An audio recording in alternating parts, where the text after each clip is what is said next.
Yo, have you ever stopped to think about how many awesome PS2 games just vanished from the face of the earth? I'm talking about legit bangers that dropped hard back in the day, had serious potential to become full-blown franchises, but for some reason, the devs just ghosted them. And I know you remember these. Put down that dusty old Madden 2005 disc for a second. We all played it a million times. It's time to dig deeper into the vault, because today, I'm bringing you a list of PlayStation 2 games that were straight up abandoned. Great games that deserved sequels, remasters, something, but got nothing. Left to rot.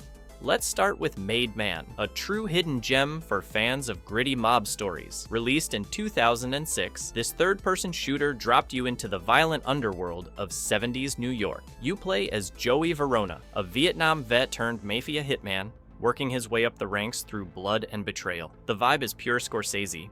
Gritty alleys, smoky bars, and lots of bullet holes. It's basically what you'd get if the Godfather game and Max Payne had a baby. The game spans decades, from Vietnam flashbacks to Brooklyn street wars. And the gunplay?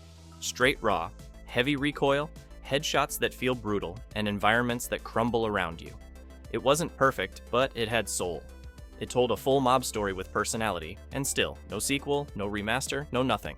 It's one of those games that deserves to rise from the ashes. Cold Fear might just be one of the most criminally underrated survival horror games on PS2. Think Resident Evil 4, but swap the Spanish village for a creepy Russian whaling ship, rocking on dark, icy waves. You play as Tom Hansen, a US Coast Guard officer who ends up in a nightmare of parasites, zombies, and military conspiracies. The ship itself becomes part of the horror. The floor shifts, doors slam shut, and your footing is always at risk. It's atmospheric as hell. Fog, creaks, dripping pipes, and a sense of isolation you don't usually find in games from that era. What kills me is that Ubisoft had something fresh here. Cold Fear could have grown into a serious survival franchise. Instead, it got buried under Splinter Cell hype and never got a second look. Horror fans deserved more, and they still do. When you talk Mortal Kombat spin-offs, none come close to Shaolin Monks.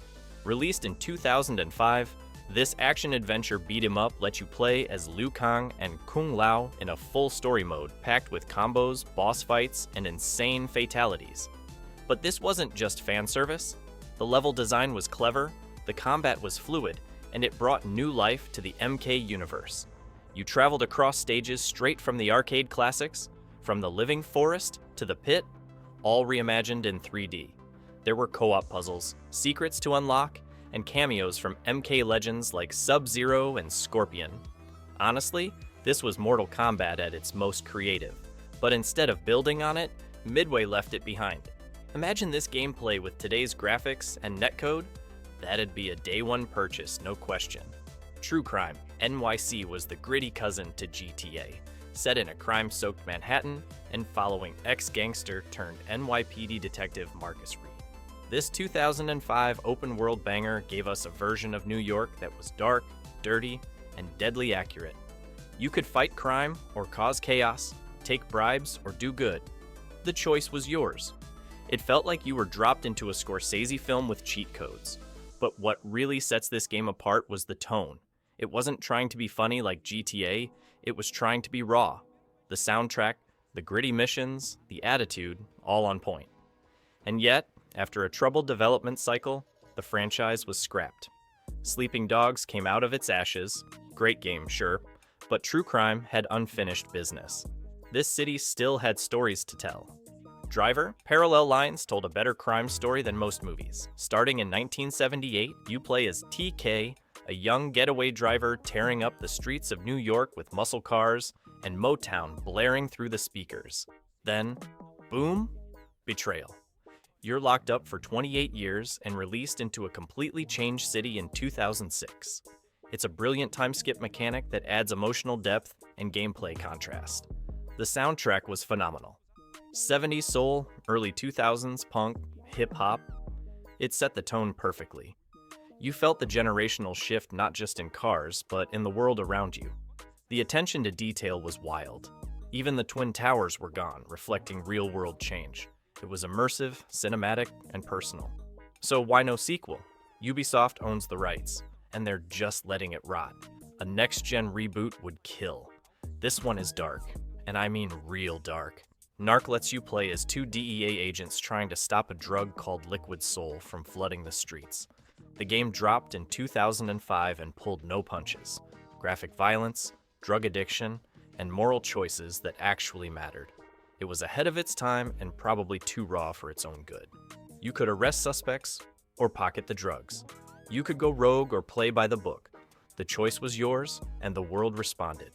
The game was actually a reboot of an old 1988 arcade shooter. But unlike the over-the-top original, this one aimed for gritty realism. It had the blueprint to evolve into a proper crime franchise. Instead, total silence. It's the kind of IP that deserves a second chance. The Punisher game was not for the faint of heart, and that's why we loved it. You're Frank Castle, fresh off the murder of your family, going full vengeance mode on New York's crime syndicates. Released in 2005, it was dark, brutal, and had some of the wildest executions ever put in a Marvel game. Flamethrowers, wood chippers, interrogations that make Manhunt look tame. It had cameos from Iron Man and Nick Fury, giving it just enough Marvel flavor without losing its edge. Think Max Payne with more blood and less slow-mo, and yet, it's been completely forgotten. No remaster. No sequel, not even a whisper. In today's era of superhero saturation, you'd think this kind of grounded, R-rated revenge story would be exactly what people want. But nope, nothing. Bully was Rockstar at its most creative. Released in 2006, it put you in the shoes of Jimmy Hopkins, a sarcastic troublemaker dumped at a corrupt boarding school.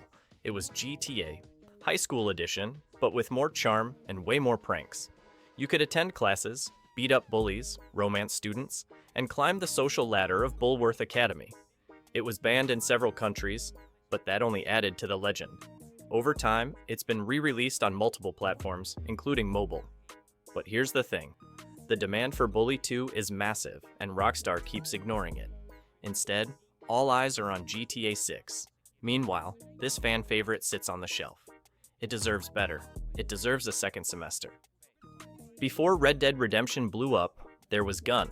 Released in 2005 by Neversoft, this was a violent, emotionally driven Western set across the rugged landscapes of Montana, Kansas, and New Mexico. You play as Colton White, a half-native orphan turned gunslinger, on a bloody path of revenge after his adoptive father is murdered. It had everything: horse riding, bounty hunting, side missions, bar fights, and duels at high noon. And it did it all with style. The soundtrack, the voice acting with Thomas Jane and Ron Perlman, the story, it was peak Western. But once Rockstar dropped Red Dead, Gun got buried. And that's a damn shame because Gun deserved to ride again. There's still dust on that saddle. And now, the crown jewel, Black. Released in 2006, it was one of the most technically impressive shooters on PS2. You played as CIA agent Jack Keller in a modern war zone, telling his story during an intense interrogation. The sound design? Top tier. The way bullets hit metal and glass, the weight of the guns, it all felt real. Every reload, every explosion, every flash of light was cinematic. Criterion pushed the PS2's hardware to its limits, and the game ended with an open cliffhanger teasing a sequel, Black's second mission, which was never made. Instead, we got Body Count, a spiritual successor that missed the mark. EA, in classic EA fashion, shelved the IP and left it to rot. And that's the tragedy. Black wasn't just good, it was ahead of its time. It deserved more than silence. So that's it, guys. 10 amazing PS2 games that were forgotten by their own creators. Which one do you miss the most? Which one do you think deserves a comeback? Drop a comment below, smash that like button, and don't forget to subscribe.